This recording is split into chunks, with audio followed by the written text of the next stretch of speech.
You got two you want to do? Me? Yeah. All right. Good.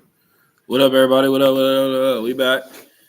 We back with the poetry segment still. We about to get some more poetry going. We still got two poets left. Myself and Gene the poet in this circumstance. The man with many names. I don't know the second one I'm gonna do, but I'm gonna give y'all this first one. A little banger. Let me know what y'all think. Be gentle. So this one's called the parent poem. Go like this. Yeah, parent poem. Like parents, mommy and daddy. So I said, mommies and daddies fight. The children cover their ears, tearing up as they rattle their rattles to drown out the high foreign frequencies. We pass down comfortable, familiar anger when we aren't thinking. Simulations transmitted through reoccurring negative behaviors, handing itself through generations generously misgiving. Who will calm the enraged children? They are sprouting out, not up, not down, or sideways, some not growing at all. I mean, God bless those unearthed babies. Who do you kiss? Who do you spank? Siblings spilling the favorite child's blood for their parents' disapproval, indifference rooted in depression, and damn sure is an equality they seek. Their bitter eyes seeing in between blurred lines, they only read situations to disagree. Defensive reflexes, flinching at their roommate's success, jealously hand-delivered dreams, clashing as nightmares, rivals more than friends. Rage planted, well before their hands formed to paint, sprouted from their frail vertebrae, their crooked wrists pressed to draw straight lines only colored outside the box. Those lopsided skeletons shouldering family curses, failing glam school, carrying backpacks full of ammunition, paraphernalia, murder memoirs, self-hurt books, false historical recreational dramas, and coloring pages complemented with healing wand-shaped crayons. I guess aggressively coloring fades the trauma out a little bit. The children must be strong when the family is divided. Reshaping the world they inherited possibly weighs more than their damaged heart can carry. Pain is never personal. It can have a purpose, though. Strong personalities clash in amongst loving siblings, war-ridden relatives, pretending peace. Love no longer lives here. Sadly, this house is an abandoned home now. We celebrate by giving up on each other traditionally, disconnecting at birth. I mean, you can't love them without really loving you the most. Life is not easy, but it is kind of simple. You create who you are. Edit out the mistakes, duplicate what works, document your progress, toss what you can't control in the trash bin. And don't always copy your parental's decisions. We've been shading each other's greatness. Now the youthful gardens are getting medium sunlight. Their unturned souls are overwatered with hatred while learning life isn't about growth. You've killed their hope. They're now stuck on still running, treadmilling, imagination hills, scared to leave stagnant. Adding up miscalculated love, we overcomplicate what's at stake, cutting each other's happiness down by planting unique seeds of evil, dehydrating our emotions by digging up past traumas, hurting ourselves just to feel something, envying our neighbor's success. Black on black crime is now fertilizing our land. Everybody wants to eat, but nobody wants to give a rib. I mean, job well done, folks.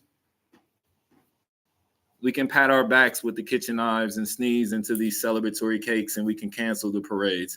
I mean, what would your grandparents think? We are failing each other, leaving this delicate world so shambled and scrambled, cheesing in last place, speeding up to stumble ahead while rushing just to get back to square one. Lessons our ancestors died upon. We mock them with how we live, spending unnecessary money just to fit in. We can't stand tall, so we don't stand out. We just sit in our chairs of guilt. We feel guilty that we stopped growing, stopped reaching for the stars, upset we settled, just living our comfortable lives. Once proud papas turn in their graves, grateful grandmothers mourn their descendants' decisions. We represent ourselves when we sin, leaving our kids to have to pay the bill. When we don't heal our hurt, we just pass the buck. Never present, just such selfish futuristic visions. We live in, we dine in, we pretend in, and we die in. Meanwhile, ignoring all the signs that were left behind, the ones who gave you all they had. Loving hands provided the food on the table, working to the bone to share a percentage of nothing, slaving to save up for those damn clothes on your back, picking up after you like butlers. Your ancestors were the first royals. Learn to respect the ones before you so you can take care of the ones after you. Give education to those who don't know.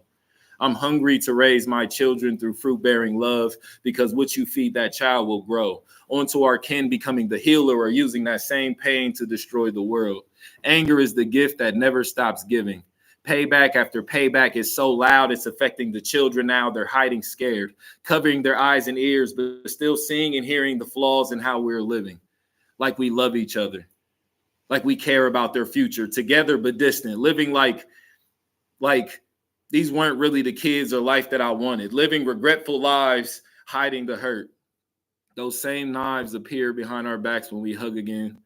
Poison is now on the table for dinner, unhappy for each other's success, feeling tied down and never lifted up. You educate them with your actions, or you teach them how to follow in your failures. You have to invest at what's in store. Stop trying to in parenting. Stop worrying about trying to keep score. We got to detach from that outdated programming. Let's shut off the family feud and put down those crippling arms of wars. Parents, learn to apologize to each other. Just say, I'm sorry when you've been subpar. Stop waging wars on the ones that you claim you love. It's time to put the weapons down and bear hug those kids with open arms. You got to learn to let that past hurt go. That's the future living in your kids' room. Protect them from your hurt and love their flaws. You are raising younger yous, and while you are teaching them, you still be open to learning too. Focus your mind towards the children so these beautiful seeds we once planted in love can finally grow. Yes. Thank you. Y'all like that? Tear me up a little bit. I get a little emotional sometimes. Thank you. Yeah, I wrote that, and that was like really personal to me, because in in all of my journeys, my healing journey and my parent journey, I was in a rush to blame someone else, or a rush to find an excuse of why I didn't know better, or why I can't change and why I can't fix things. And I had to start realizing, like, all we have is an opportunity to grow. That's it. All I have is the time and space to learn and to know better. And if I can't find a reason, like, my kids give me all the reasons to want to be better. Exactly right. So this piece was like, sometimes when I'm writing a poem, I gotta put it away because I'm like, man, I feel like I'm kind of talking shit, like I'm being mean. But I'm just telling my truth. And when I get to the end, I always see the bigger picture. You know what I mean? It's not about being upset about what we don't have.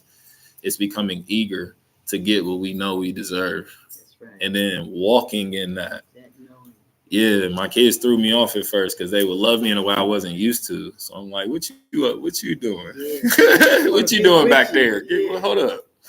You know what I mean? And I had to let my guard down and realize, like, just because you've been hurt before, it doesn't mean you're not responsible to be loved. And it doesn't mean you don't deserve love. Oh, and the kids love it very different and weird, right? Yeah. It's inappropriate almost. It forces you to step outside of your shell. Right, because if you have it, yeah, you can't put them in a box with how they love you. Exactly. You just gotta take it. Because they do their thing, and you have to accept it. Yeah, and fighting it is futile. You know what I mean? That's the dad I'm in. Like, when you walk in my house, you'll see one of the little ones on my head, and I'm just like, you're like, is everything all right? Like, yeah, I'm just. Yep, there. This is how we sit. And a lot of times, and a lot of times they showed me I thought I was teaching them something and raising them. We're not even a little And bit. I tell my kids all the time, y'all saved my life because you forced my mind to change. You forced me to think differently about the world. What a jewel they are. Yeah. But we have to want that for ourselves. And sometimes the child in us is so hurt, we don't think we deserve that love. So it's hard to feel they deserve that love because they're just little you. You know what I mean? Just little you. Yeah, like just when you were little and you didn't know no different, like they just don't know any different. And they want somebody to want to show them. They don't want the answers. They want you to want to show them. Right. Every time is the first time for them. Everything is the first feeling, the first emotion for them. So exactly. That's my son, by the way. Yeah. What up? So yeah, and we have to be That's what I was reading from earlier, being aware of awareness. Like when we become aware of what's going on around us, it'll change the scope of our life. Like for me, happiness is awareness for me. It's not joy. It's knowing how I feel. And some days I don't want to be bothered. And that's a good day for me. The world might not think I'm having a good day. But you know you stuff. Yeah, exactly. And sometimes we try to let the world tell us who we are. And I know best who I am, just like you know best who you are. Yeah. And I had to learn to change that rhetoric, like even with my clients and patients in therapy. And I had to learn, like, I can't give you advice. I can only tell you what I would do. But I don't know what you should do. You know more about your life than I do. You know what I mean? Mm-hmm. So all I can do is encourage you to make the best choice for you. Right. And then if that works with you, I had to be like, man, maybe this can work with the kids. Maybe instead of me trying to push them down the path I'm going down, I could just support them on the path that they're on. And the thing is, it's more of a support and like have conversations, but more of a open conversations is what you need. 100%. And I would say a guide almost. Okay. But I think sometimes as parents, we try to become the teacher or the healer. We got to teach somebody or save some, you know what I mean? And I don't think it's that type of interaction. I'm gonna say me and Brandon was more of a good, right? Then on the occasion he was like, do this and don't fucking do that. But he also was like, if that's what you want to do, let's see what happens. Yes. So I think we need both of those perspectives. That's how I grew up. I grew up around a lot of elders. So I grew up around some that you'll fall and they like, nah, let them get their cell phone. Don't nobody touch them. Yeah. Then I got some that a baby will teach you how to wrap your knee or something. Yeah. Like, this is how you bandage in case you need it. You know what I mean? So I think we need both. Yeah, there is a fine. Like you definitely need both because either one, just strictly on their own, does not work. Yeah. Yeah. And then I think for me, like I got multiple kids. So I think a lot of people have like one idea of how to raise kids. And also, kids are very different. Yeah. You need to raise them. You got to get to know them as their own. And then that's where the communication and explaining comes, into play. Because some might want ice cream, some might not. But now they're upset just because they got ice cream. You don't even want none. But you're mad because everybody got something with you. Exactly. So then that's where the conversation, to me, that's when parenting happens. Mm-hmm. You dig? It's not an everyday thing. It's when they come to you with stuff and they're like, what's 2 + 2? You like, well, ask your mama. That's that moment when, okay, next time they're going to come back to me, what's 3 + 3? Right. So in that in-between time, to me, your growth is, what are you doing? Are you doing math? Are you gambling? You dig? Like, what are you doing? That's parenting. That's when it matters. It took me to get to my last kid to go to parenting classes. I never saw the need for it. It was ego. I'm like, I don't need this. But then when I went to the class with her, she's 4 now, and I started reading the books. I was like, damn, we all need this. You know what I mean? Like, change my whole perspective. Yeah. So that's been parenting for me. It's not about doing it right or wrong. It's am I learning? Are you learning and are you doing the best for your child? So if you're trying to be the best person every day. Yeah. And then it to me, it exonerates other people because now that I know where I'm supposed to be, I'm not upset because I think you're out of place. So now I know the parent I am. I'm not mad at my parents for who I thought they were. It's irrelevant now. You see what I'm saying? Mm-hmm. So like you fix this other problem by just doing your thing. But when I was trying to prove to them I was a good parent, it wasn't so great. It didn't work out. I would say this about my parents. I mean, to be fair, I was like 18 in like 2007. Brandon was 18 like a few years later. But it was a lot of issues, but they did what they did. So. Yeah. And that's a part of our journey. We can't go back and change any of that. Yeah, we can't. We got to let it go. We be holding on to it for a while. Yeah, that's the thing. I did learn how to let it go, but also they're still there to support me every day. Yes. And then that's where, see, to me, accountability is a table. When it's 2 people, y'all got to keep turning the table towards yourself. So I'm not trying to see how like you can be a better friend to me. I'm asking myself like, how can I be a better friend to you? Mm-hmm. What can I do to make your life easier? You know what I mean? You sound kind of irritated on the phone. I'm gonna let you go. Call me later. Like, trying to serve you versus what I could do for myself. And I feel like that's what's happening now with art, because I came out in 07 too. With our generation is that table had to turn. Like now we have to be seen as adults. We're not children no more. In many facets of that statement. You dig? We're not kids no more. So now we have to turn that accountability on the elders. And all of this is a rite of passage. It shouldn't feel like punishment or like spite or torture. It's not that. Right. You know what I mean? It's the natural flow of how things should be going. But they don't quite see us as like adults yet. Yeah. And that's our journey now. Like we got to keep pushing. Because when we was kids, we did not hold back on rebelling. So now that we're adults, we can't just give up on them because, you know what I'm saying? Right. So now the table's getting turned back on us. You see what I'm saying? That's a healthy relationship, though. Mm-hmm. And when it's one-sided, that's when we got to reevaluate our position at this table. There's not really much we can do. Mm-hmm. So as we progress, everything to me is about healing. It's healing and art. That's the only two things I believe exist. And everything else like fall under that umbrella. So I think a lot of us were in a position where we're like, I'm going to do what's best for this person. I'm going to try to get them a bunch of money or get them a big house. And we got to start connecting with people interpersonally, like truly checking on their happiness. You know what I mean? Like the big house does not mean happiness. Yeah, exactly. And the shed don't mean you hurting and struggling. So once we adopt that, we can live in a palace. It wouldn't change who we are. Mm-hmm. And to me, that is the goal. And I'm 100% open to whoever my children become. That was a hard journey as a new parent because people start asking you questions like, what if your kid's a criminal? What if they, you know what I mean? What if they like boys? And they start putting stuff in your head and trying to make you worry because they worried about this kind of stuff. And I just use magic. I always get to the lowest common denominator. And it's if I love this thing, nothing else matters. Yeah. And I'm not going to pretend like it matters. We'll just focus on that love. Absolutely. So to me, that's where my poetry comes from. This is a lot of these pieces are like personal in a way that I was being tormented by it and I had to get it out. But I had to get it out in a way that I wasn't being bitter about it. And that's the editing for me as a writer, like as I've been writing. I believe in it's about 80% editing and 20% just substance and content. Like, how interesting are you? And then the rest is editing. It's editing. And like I said, I'm always healing or doing art. So most of my time is like reading or watching cartoons or stuff that's stimulating my mind, that's giving me ideas. Sometimes you need to see purple grass and that'd be normal. You know what I mean? And your mind just like, hold on, why ain't it green? So as we, expand these realms in our city, like I'm getting more and more excited. Like Columbus is huge and there's so many artists that don't get enough respect.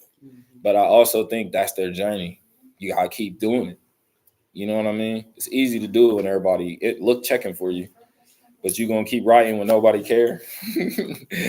You know what I mean? And that's when I started to get in this and realize like I'm a writer and I can write my whole life. I don't gotta write up till I'm 30 and then retire. I don't have to win an award to feel validated. I don't have to be better than my neighbor. I just have to write. And everywhere I go, I write. I write on signs. I write in bathrooms. I write on little napkins. I just write. And that makes me feel just as good as publishing a book. And I think that is success. I think it's us not trying to get an ego or be validated by what we do as like a career. You know what I mean? And us starting to get back to looking at more careers is like, I'm a good person. What do you do for a living? I'm a good person. Hold the door open for people. I lend people money at the register when they can't afford it. I'm just a good person. And I think that is going to impact the art in a way like we ain't seen in a long time. I used to get excited when I was a kid watching the elders talk about the 60s and the 70s and the 80s. Like, it was crazy. It was like you were there. You know what I mean? They almost seemed like they didn't want to be president. Like, man, 20 years ago, if you could drink right now. And I'm just like, I probably wouldn't want to have been there, Pops. I'm going to let you have that. Don't tell nobody else that story. Yeah, they definitely had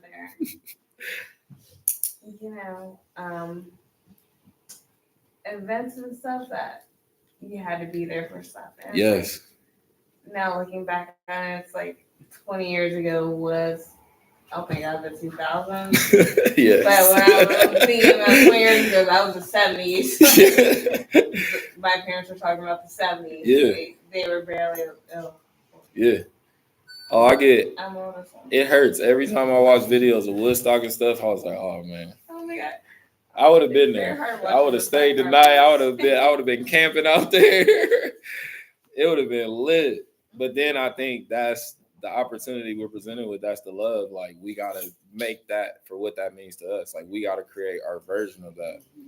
And a lot of what we taught, because some of us were growing up in front of a screen, we were just seeing that event and not seeing all the steps they had to take to make that happen. Not seeing the relationships they had to mend, because two of these people ain't like each other. So we had to fix this before we could even move forward. You see what I'm saying? So that's what I feel like we have to bring back as hip hop, more documentary, more behind the scenes. That was huge when we were kids. Like you got to see how a show was made. Yeah. You got to see how they ran their job. You got to see how the artists balance like their kids and their personal time and their craft and being a student, being a master, and all of these things. I still feel like I'm preachy. But yeah, that's where we are. This is your time. I should. Say what you got to say. And I love this. And I love that we can come together like this and have this type of fellowship. Because I think that is so important in our growth. Is having a tribe and having village and having like-minded people who encourage what you're saying and not always question what you're saying. I do want to be very clear though. I don't encourage Brandon at all. I do not encourage Brandon. That's brother and sister. That makes sense. You need your one hater to keep you going. You need that one. I'm telling you, they're gonna get you that Grammy. Like they're gonna get you there because you're gonna be writing, thinking about them. Like I'm gonna show them. All right, I'm gonna do one more, and then I'm gonna let Gene go. It's so many good ones, and y'all been so amazing. Ooh, I'm gonna do this one. I did this at Luce's event recently, and I kind of rewrote it, and it felt good. This one's called "I'm a Healer." You be safe. Sure. Thank you for Thank inviting me. This was nice. Always. I love Check you. out I'll talk more. to you soon. Okay. So this one's called "I'm a Healer," and I'm gonna get out of Gene's way so he can close us out. I'm a healer. I know that sounds amazing. Would seem like I work in some fancy hospital, sporting my black smock, waving my palms to cure COVID while toasting our barbecues with holy water seltzers and blunts full of pressure. It's not that simple. I'm always clocked in, and you can't clock out of this profession that I'm in. It also carries heavy burden. I even struggle to lift thoughts on occasions. I'm torn between rebuilding and destroying again and being born again just to destroy again. I mean, when should the healing ever really end? When you are surrounded by the wounded, barreled crabs clawing to the top of an imaginary barrel, and now with scars torn in. So even if we make it to the surface, we'll just find new ways to hold each other down again. Reality is fickle. Basically, life is what you make it. You are playing the game like J.R. Smith. Your crazy shots at happiness only resemble the winning statements. When we watch the playback, most attempts are just a wild-ass miss. Yet you were so cavalier with our gifts, we fumbled the bag out of bounds. Things our ancestors dreamt to exist, with some shit nobody could have seen, or maybe they did manifest these hidden blessings for us. Life lessons for us. The ones hidden in our DNA. I'm grateful, though. I'd rather have it on me than in me in these mean streets, even if it's not needed to protect rhetoric, those meant to protect me, whispered into my soul's receivers. Hear me, descendant. Keep living and keep breathing, keep growing. It's almost your season. I'm far from perfect. I'm a healer, ex-dealer, part-time user, a psychotic psychotherapist, wandering aimlessly looking for that thing drawing me near while constantly pushing it away in the process. Not even knowing if our two opposites attracted me to you, I hold no fear in levitating past this. Being a healer, you must have an open heart. I trust my instincts. I think it seems more of a muscle memory strengthening over each past transgression. My ancestors were constantly bench pressing. My bloodline was pretty much built for flexing, wheeling, dealing, mastering my weapons, touching millions of hearts like broken records, stuck, repeating pain. The outcome may not be desirable, but you got to hate the player and not the game. I'm Robin Hood, taken from the greedy to feed my people's healing. I see through that corporate peephole, Xing out any snake I see moving sneakily. I'm a healer. My soul is not for sale. You can't buy me. I mean, that's a cheap move. If I can make you 100K, I can make me 600K. Now, that's how we move. Healthy competition between my people, protecting each and every temple, no matter the size of the member. I'm a healer, I used to think. Living through pain and grief, and now I know. I'm a healer for sure. I absorb the most hate and envy, jealous wannabes, dash with fake family. Is very few things in which I can't relate. Speaking of witches, shout out to all the witches I deal with. Youngling, believe me, I'm gifted, but mad different. So outcast was always my forecast. And I always leave them with some messages like life is for the living, so live it. Take advantage of your gifts or re-gift them to your children. Heal that child inside of you, preventing your prime adulting from sparking a flame that we got to get rid of. I'm a healer. I sprouted up through the concrete and the darkness, took years of violence and recreated a purpose. So yes, I'm far from perfect, yet I'm still worth it. Now I project what I worked so hard to protect from people who deflect any reject or socially awkward gent who occasionally has a misstep. Unfortunately, I'm playing chess. So I'm already ahead of that move by 6 steps. King me, queen. Then they will only pay us in gold. That will be the only budgets we know. I love this journey. Healing all these traumatic subjects like it's nothing, adjusted any crooked eye looking disgusted. You don't hate me, fam. You hate yourself, so let's unpack it. I'll help you with the luggage. We can take care of the baggage. I'm healing past the pastors. I'm no magician. This is real magic. We must destroy, then build a new you. Fake healers are just actors, entertainment at its finest. You have to take time for yourself.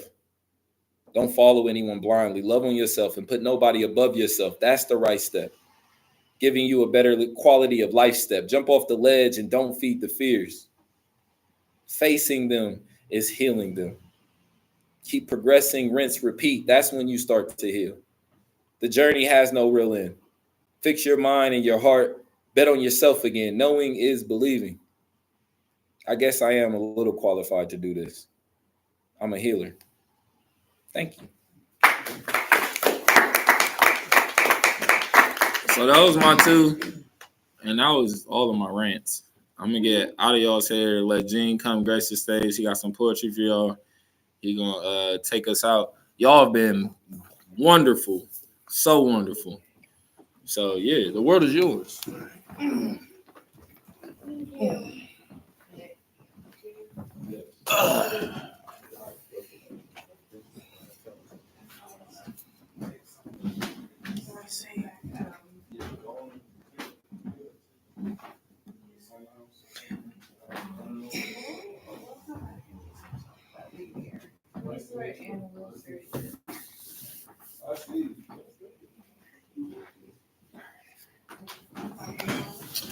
I guess I'll start. They say it's kill season when I write for real reason. See what this mouth do, it throws one woman and kills demons. See Gina Arthur be serving up. Open mic, sneaky links, jump shots, workout bars. I stay pulling up. I don't even know what I'm gonna do tonight. I'm probably just gonna go off the head for real. All right. This heart is on my sleeve. This imagery is my artistry. I literally mix it with literature, lessons, and longevity. See, as I began to think, I fill this canvas with ink. I keep these eyes open wide because death could come at a blink. Make me extinct? Probably not. See, this painting is looking kind of hot. My Langston hue has a little bit of Nipsey blue with some fire red Basquiat. My paintbrush dangerous, how it switches and swerves. It's like your girl driving your car, she keeps hitting the curves. Does that get on your nerves? My bad, y'all. I'm just trying to challenge y'all mind. Even this Braille is dope as hell, so you can go ask the blind because they feel it too. This mental magazine has plenty issues, and when I hit you, it's gonna feel like Kobe mixed with Yoshimitsu. Steroid, doping issue when I'm focused with this pencil. I wrote this here without a trace, freehand. I broke my stencil. See, this here is fire, and I provide the smoke. So ride in my kaleidoscope. This here is written calligraphy, a color the finest strokes. Galleries and pictures where I frame my pain. Many emotional murals I have this paint was stained. See, they mention me with Da Vinci, see, I'm driven. But this Mona Lisa's looking like a Leah. Pete, my features are looking different. D'Angelo or Michelangelo, the one revered after. In this Sistine Chapel, written 16 chapters, this shit's in pristine fashion with Van Gogh bravado. Now throw your rags up for P.D. Pablo Picasso. My hieroglyphics are holographic, but my graffiti just spells it better. This is worth 1,000 words, and I'll script it every letter. I'm passionate with this painting, seduction, lustful, and anguish. If there's an art to making love, I'm in Pound Town with that paintbrush. So many meanings in this final masterpiece. And there's just no limit to how I master peace. Be my own boss so I can tell the massive peace and celebrate my true self and simply master peace. I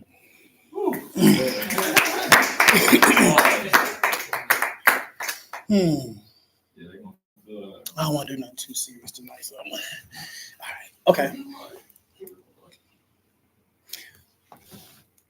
Now, who wanted with this lyrical herbivore?